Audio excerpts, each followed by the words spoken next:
Okay, so today we will be discussing some important MCQs based on monetary policy. Directly ये वो questions हैं जो UPSC ने पूछे हैं. 10-11 क्वेश्चन है जो यूपीएससी ने अपने प्रीलिम्स में पूछे हैं, उनसे रिलेटेड ही हैं ये. Now this question I was talking about. मैं गारंटी कहता हूं कि 99% आप इसे आंसर कर लोगे. पढ़ो एक बार इस क्वेश्चन को सब. With reference to the Indian economy, consider the following statement. If inflation is too high, सबसे पहली बात मेरे को एक बात बताओ, अगर इकोनॉमी में इन्फ्लेशन बहुत ज्यादा है, इन्फ्लेशन को कंट्रोल करने के लिए आरबीआई किसका यूज करता है? मॉनेटरी पॉलिसी का. पहले यहां पे रुक जाओ, पॉज लो. Inflation is too high, the RBI is likely to buy government securities, then sell. Very excellent, sell होगा.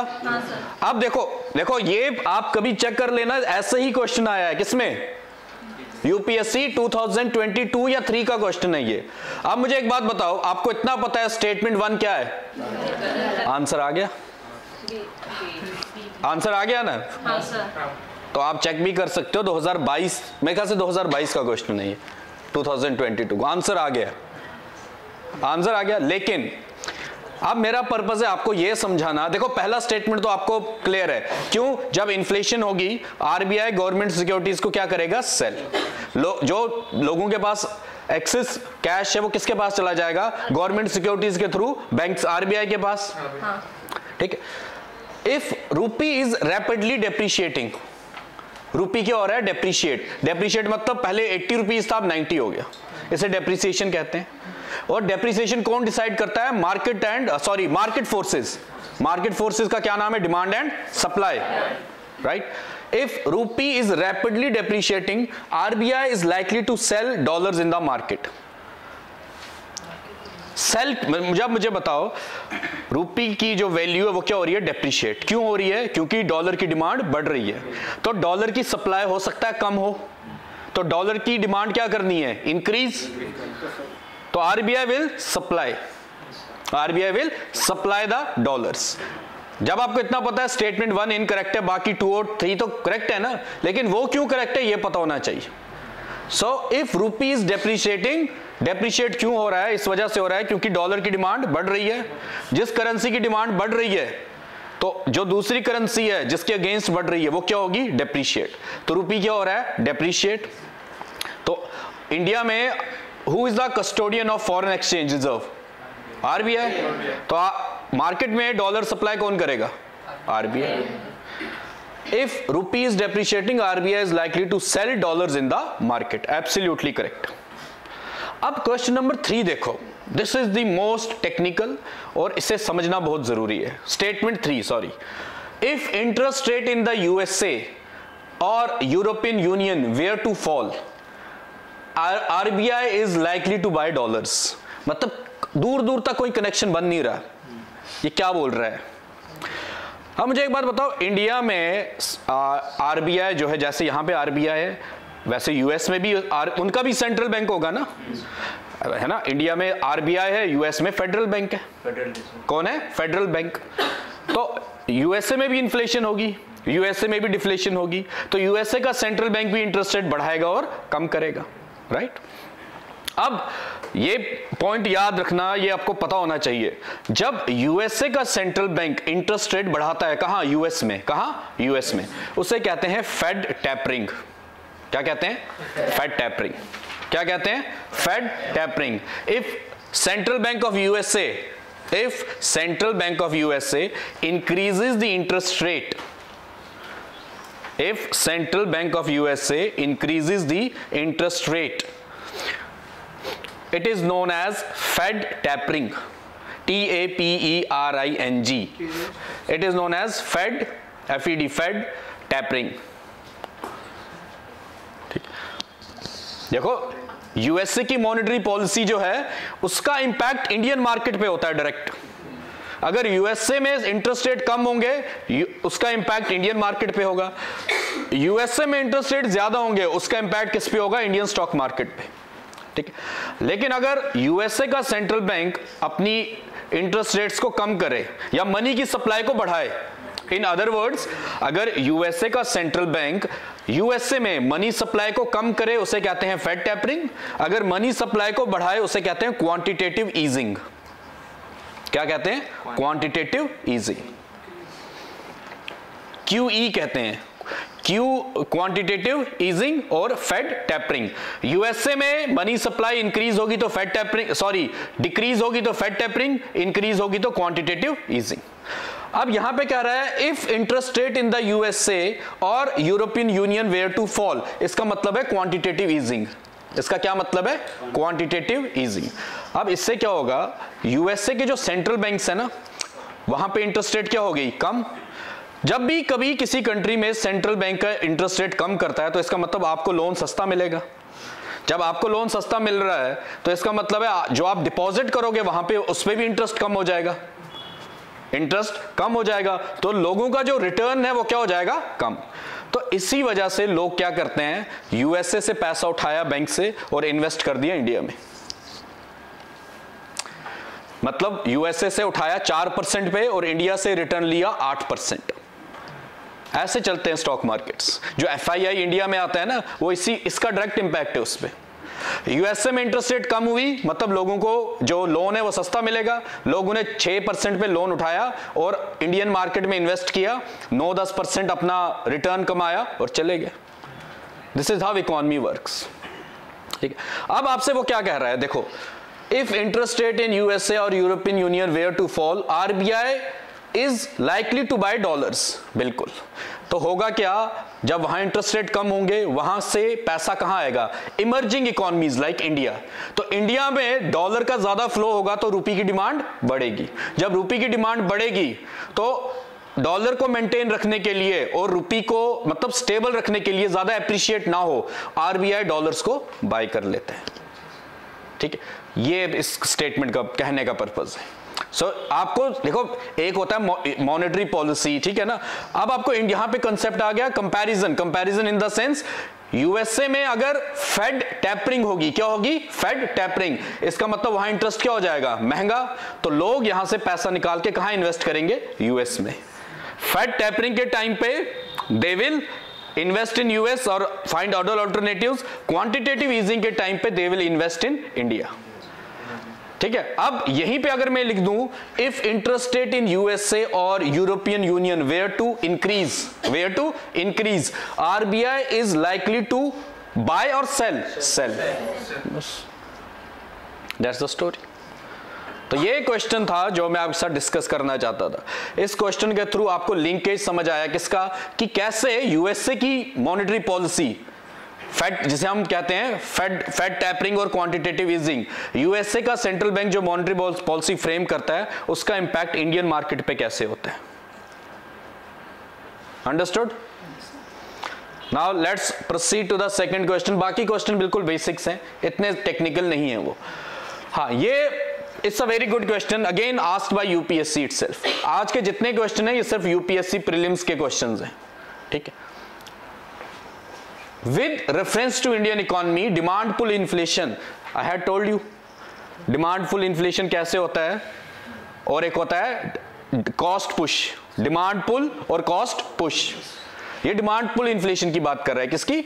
मतलब increase in the supply of money, लोगों के पास पैसा कैसे आ सकता है। ठीक है, अब इनमें से कौन सा रीजन है जिसकी वजह से क्या होगी इकोनॉमी में इन्फ्लेशन? कौन सी? Demand inflation. क्या होगी? Demand pull inflation. First statement कहता है expansionary policy. I have told you, one is contractionary, second is expansionary. Expansionary का मतलब है आरबीआई ने इंटरेस्ट रेट क्या कर दिए? कम। आरबीआई ने अगर रेपो रेट कम किया या सीआरआर कम किया, इससे क्या होगा? Increase in the supply of money. Increase in the supply of money, demand pull inflation. तो one is correct, one is correct. अब ढूंढो वन कहां कहां है, तो इससे यह पता चल रहा है तो बी हमारा आंसर नहीं हो सकता। 25% ऑप्शन गॉन। सेकंड कहता है physical stimulus. I had told you what's physical stimulus. Physical stimulus क्या है कि जब गवर्नमेंट ये चाहती है लोगों के पास ज्यादा परचेजिंग पावर आए और गवर्नमेंट टैक्स रेट क्या कर देती है? कम। गवर्नमेंट जब टैक्स कम कर दे और पब्लिक एक्सपेंडिचर इंक्रीज करे, उसे कहते हैं फिजिकल स्टिमुलस। क्या कहते हैं उसे? Physical stimulus. Decrease in tax rate followed by increase in public expenditure. When government will make efforts to increase the supply of money, that is called fiscal stimulus. When RBI will increase the supply of money, that's called expansionary policy. So 1, 2, both are correct. Both are correct. Third is inflation indexing wages. शायद आपने पहली बार सुना हो ये term, inflation indexing wages. Third is higher purchasing power. लोगों के पास जितना ज्यादा पैसा आएगा उतनी ज्यादा डिमांड बढ़ेगी ना, ठीक है। राइजिंग इंटरेस्ट रेट्स, ये तो नहीं हो सकता, ठीक। तो इसका मतलब अगर आपको जहां 5 मिल रहा है 5 हटा दो ए, लेकिन आपको पता होना चाहिए what is inflation indexing wages. Inflation indexing wages होता क्या है? जैसे कि सपोज करो किसी की सैलरी है 100 रुपीज, ठीक है, और इन्फ्लेशन गवर्नमेंट ने कहा कि महंगाई इस बार 4% ज्यादा, या 4% इन्फ्लेशन थी, कितनी थी? 4%। तो गवर्नमेंट ने आपकी सैलरी भी इंक्रीज कर दी 4%। तो गवर्नमेंट क्या, आपकी कंपनीज वगैरह ये भी करती हैं, जब इन्फ्लेशन की वजह से आपकी परचेजिंग पावर कम हो, उसे बराबर करने के लिए क्या करते हैं? वेजेस को लिंक कर देते हैं इन्फ्लेशन के साथ। तो उसका कोई इफेक्ट थोड़े हुआ, मतलब जो चीज आपको 100 की मिल रही थी वो कितने की मिल रही है? 104 की, और आपकी सैलरी कितनी थी? 100, वो भी कितनी होगी? 104। बात खत्म, हिसाब उधर ही आ गया। उसे कहते हैं इंडेक्सिंग। क्या कहते हैं? इंडेक्सिंग। इसका ना ही कोई इफेक्ट है, ना पॉजिटिव इफेक्ट है ना नेगेटिव, बस इतना है कि आपकी परचेजिंग पावर मेंटेन रहेगी। So statement 3 is incorrect. The right answer is 1, 2 and 4. Any doubts? हाँ, इन्फ्लेशन इंडेक्स का मतलब है आपको घर वाले पहले 100 रुपीज देते थे मनी, पॉकेट मनी, और जिस पे आप खर्च करते थे उसकी प्राइस थी 100। उन्हें पता चला वो 105 रुपए का हो गया, उन्होंने भी 105 आपको देना स्टार्ट कर दिया।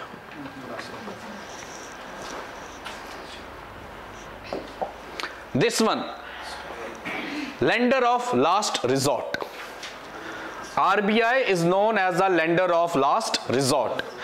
अब आपको इतना भी पता RBI सिर्फ किससे लेंडिंग करता है? जनरली कॉमर्शियल बैंक्स को। कॉमर्शियल बैंक्स कहते हैं कि in India central bank functions as the lender of last resort, usually refers to which of the following? That is in context to only banks. हाँ, right answer is option 2, providing liquidity to the banks having temporary crisis. LAF याद आया? Liquidity adjustment facility. MSF, repo, reverse repo, वो सब है।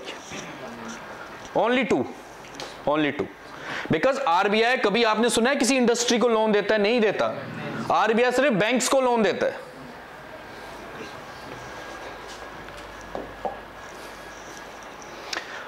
कह रहा है कि which among the following step is most likely to be taken at the time of an economic recession. Economic recession का मतलब है जब 2 क्वार्टर्स तक हमारी GDP नेगेटिव में जाए। 2 क्वार्टर्स तक हमारी GDP क्या हो? नेगेटिव में, उसे कहते हैं रिसेशन। क्या कहते हैं? रिसेशन। अब इकोनॉमी में अगर रिसेशन हो रहा है तो इनमें से कौन सा स्टेप लेना चाहिए? ढंग से पढ़ो, ये इसमें बहुत कंफ्यूजिंग है। एक स्टेटमेंट आपको सही लगेगा, उसका साथ वाला गलत होगा। एक बार पढ़ो इससे ठीक से।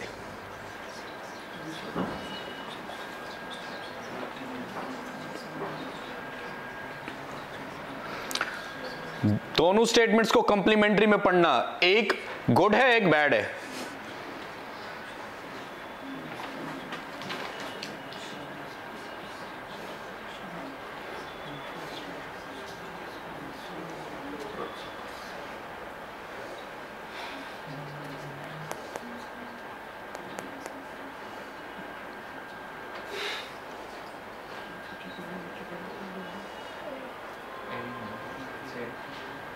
अच्छा, अगर टैक्स रेट कम हो रहे हैं तो वहां से इंटरेस्ट रेट क्यों बढ़ाएंगे? वो तो पर्पस सॉल्व नहीं ना होगा। इट्स ओनली बी, क्योंकि बी में ही सिर्फ पॉजिटिविटी है, बाकी सब में एक इंक्रीज दूसरा डिक्रीज, एक डिक्रीज दूसरा इंक्रीज। सिर्फ बी ही कह रहा है increase in expenditure on public projects, बस। देखो अब इससे जानने के लिए कितना बेसिक सा क्वेश्चन है, लेकिन आप स्टेटमेंट ए देखो, सी देखो और ए और सी देखो कितना कंफ्यूजिंग है। देखो डी तो हो नहीं सकता, रिडक्शन, ठीक है। ए और सी में आप फंस सकते हो। एक जगह कह रहा है अच्छा कट इन टैक्स रेट, अच्छी बात है, लेकिन साथ के साथ कह रहा है इंटरेस्ट रेट बढ़ा दो, पर्पस सॉल्व नहीं ना होगा। एक जगह कह रहा है कि इनका टैक्स रेट बढ़ा दो, ये तो पहले ही गलत है।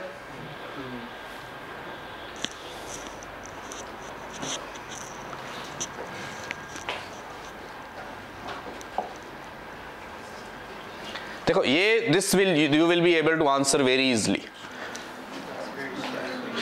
If the RBI decides to adopt an expansionary monetary policy, इनमें से वो क्या करेगी मनी सप्लाई को बढ़ाने के लिए? Simple, in order to increase supply of money, RBI इन 3 स्टेप्स में से कौन सा स्टेप अडॉप्ट करेगी?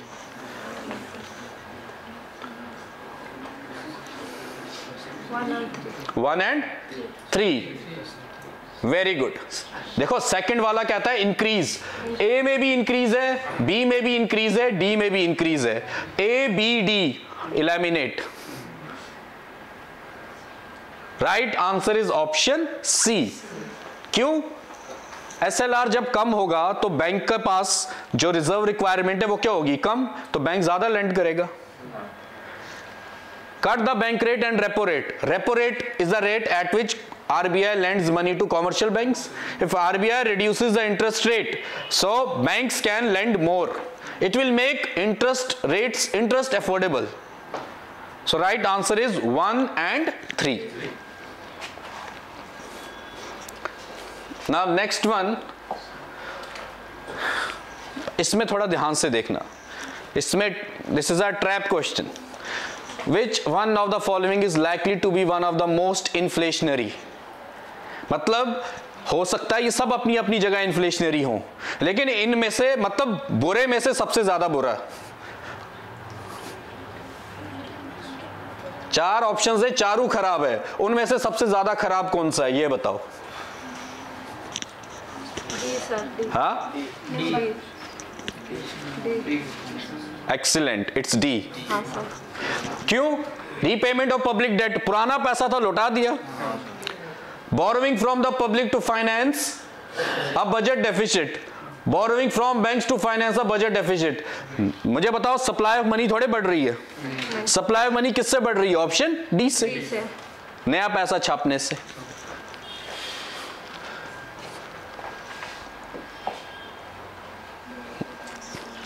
इसका आंसर आप दोगे अब, एंड जिससे मैं पूछूंगा that person has to answer because it's the basic one that we have discussed day before yesterday.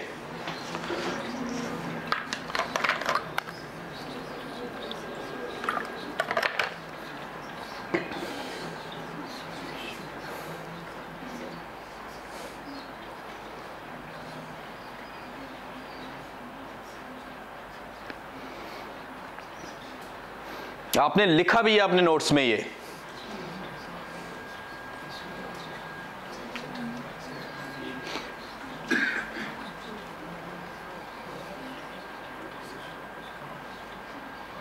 पढ़ो एक बार, कोई नहीं, टेक योर टाइम।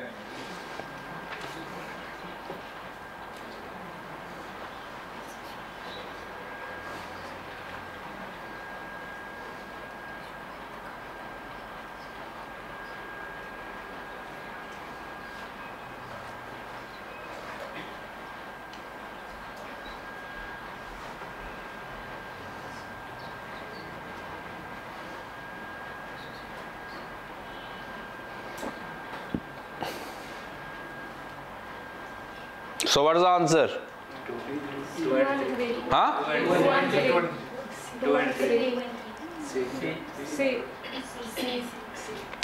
सी।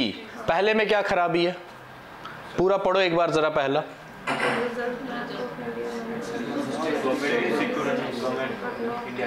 हाँ तो आगे वाला पढ़ो पूरा, बट इसमें क्या गलत है? पहला क्यों गलत है? पहला सही है। बिल्कुल, स्टेट गवर्नमेंट कोई ट्रेजरी बिल इशू करता है क्या?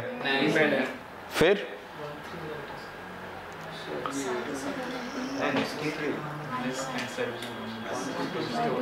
1 2 3 ऑल आर करेक्ट। मैंने आपको क्या बताया था, इंडिया में सिर्फ government of India he issue कर सकती है ना ट्रेजरी बिल, तो वो कौन करता? आरबीआई। तो स्टेट के बिहाफ पे कोई आरबीआई इशू करता है सिक्योरिटीज? नहीं करता, वही है। बट नॉट, ये वर्ड्स का ध्यान दिया करो ना, not. Right answer is option D.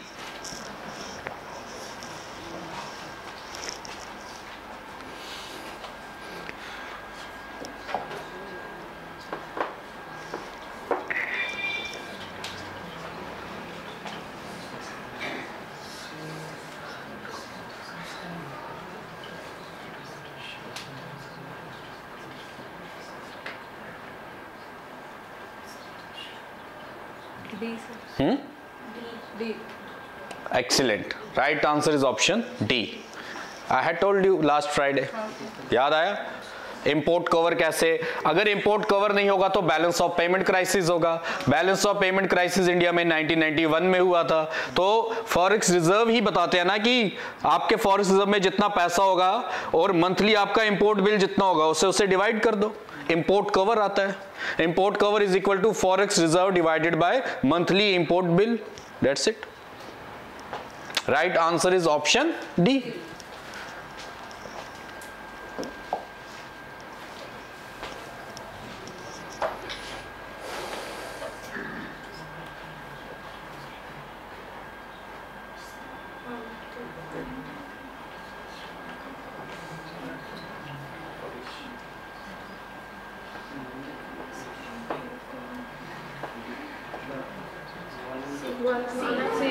One and two, excellent. Bank rate and open market operations, OMO.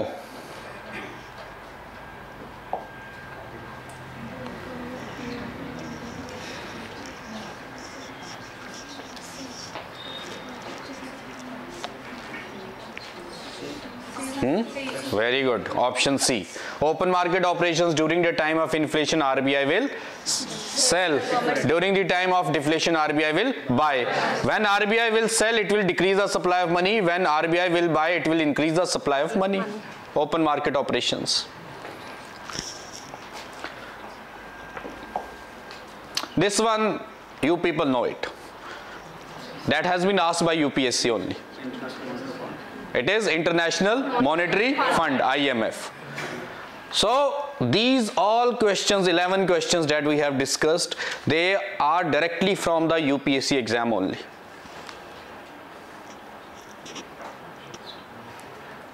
तो अब आप लोग खुद देख लो कि ये नहीं है कि आपको like you people are like कि हाई फाई ये सब कुछ, बेसिक कितना पूछा हुआ है, तो आप बेसिक पे भी पहले ध्यान दो।